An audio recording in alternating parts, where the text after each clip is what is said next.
कंगना रनौत के विरुद्ध राष्ट्रद्रोह में मुकदमा दाखिल। आगरा न्यायालय की एमपी एमएलए में मुकदमा दाखिल। अधिवक्ता रमाशंकर शर्मा ने मुकदमा कराया दाखिल। राजीव गांधी बार एसोसिएशन के अध्यक्ष रमाशंकर शर्मा धारा 200 सीआरपीसी के बयानों के लिए 17 सितंबर की तिथि।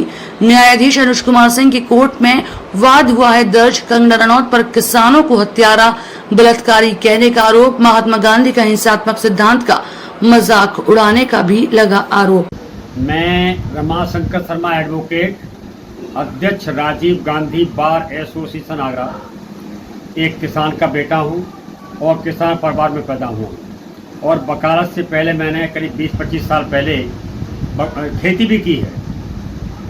अभी हाल ही में 26 अगस्त 2024 को कंगना रनौत ने एक बयान दिया जिसमें कहा कि जो अगस्त 20 और 21 सन 2020 और 2021 में जो किसान धरने पर बैठे थे वो वहाँ पर हत्या हो रही थी, वहाँ पर रेप होते थे और अगर उस वक्त केंद्र की सत्ता में नरेंद्र मोदी की मजबूत सरकार नहीं होती, नेतृत्व मजबूत नहीं होता तो पंजाब में बांग्लादेश जैसे हालात पैदा हो जाते। किसान देश की रीढ़ है, हमारा देश किसानों के ऊपर निर्भर है।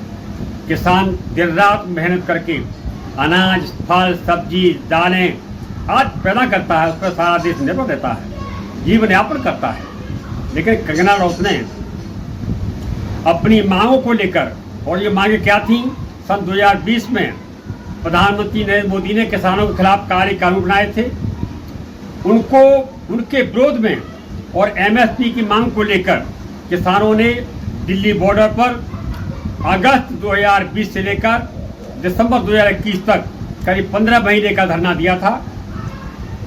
कड़कड़ाती ठंड में, बरसात में, भीषण गर्मी में किसान बैठा रहा।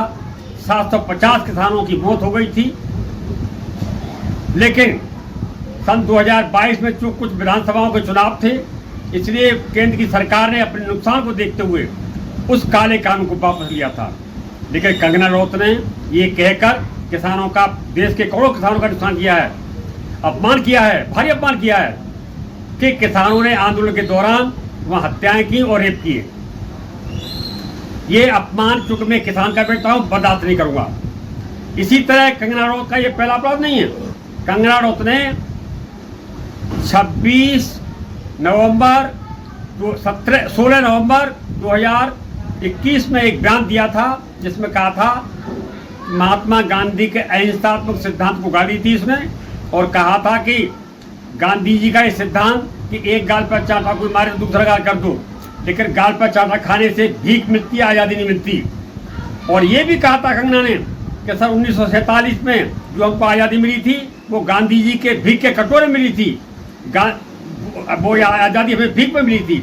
असली आज़ादी तो सन 2014 मिली है जब से केंद्र में नरेंद्र मोदी सरकार सत्ता में आई है। इस तरीके से कंगना रनौत ने देश के करोड़ों किसानों का, देश की जन भावनाओं का, राष्ट्रपिता महात्मा गांधी का, जिसमें हम सब लोग शामिल हैं, सबका अपमान किया है। मैंने कंगना रनौत के खिलाफ ये 30 अगस्त 2024 को पुलिस आयुक्त आगरा और SHO न्यू आगरा को एक एप्लीकेशन भेजी थी, शिकायत पत्र भेजा था कि कार्रवाई की जाए, लेकिन कोई कार्रवाई नहीं हुई। तब मैंने स्पेशल कोर्ट MP MLA में एक कंगना रनौत के खिलाफ बात दायर किया है, देशद्रोह का और देश के अपमान का।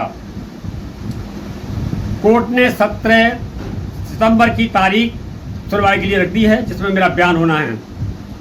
मैं कानून का पहरेदार हूँ, कानून का आदमी हूँ और कानून के तहत काम करूँगा। कंगना रनौत ने जो अपराध किया है उस अपराध की सजा कंगना रनौत को दिला के रहूँगा। इससे पीछे पहले कदम हटूँगा। या तो कंगना रनौत कोर्ट में आकर माफी मांगे देश की जनता से, वरना सजा बदलने को तैयार हैं। ये मेरा चैलेंज है। कंगना रनौत ने जो अपराध किया है देश के प्रति, किसानों के प्रति, महात्मा गांधी के प्रति, वो अक्षम्य है और उसके लिए उन्हें सजा मिलनी चाहिए।